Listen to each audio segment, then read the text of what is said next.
June 22వ తారీఖు సాయంత్రం నుంచి జూన్ 26వ తారీఖు సాయంత్రం వరకు మీ ఇళ్లలో మీరు కూడా చక్కగా బియ్యపు పిండిని ఆవు పాలతో తడపండి.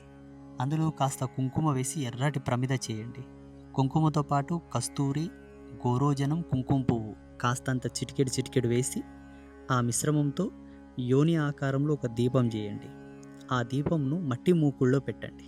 కొత్తది మట్టి మూకుడు తీసుకొని అందులో పెట్టి శుద్ధమైన దేశవాళీ ఆవు నెయ్యి వేసి ఎర్రటి వత్తి వేసి అమ్మవారి ఫోటో, లక్ష్మీ అమ్మవారైనా, సరస్వతి అమ్మవారు, దుర్గా, ఎల్లమ్మ, ఏ అమ్మైనా పర్వాలేదు, జగదంబ స్వరూపిణులైనటువంటి దేవత ముందు ఆ యోని దీపాన్ని పెట్టి నమస్కారం చేసుకోండి. మీ మనసులో ఉన్న మీ కోరికలు మీరు చెప్పుకోండి.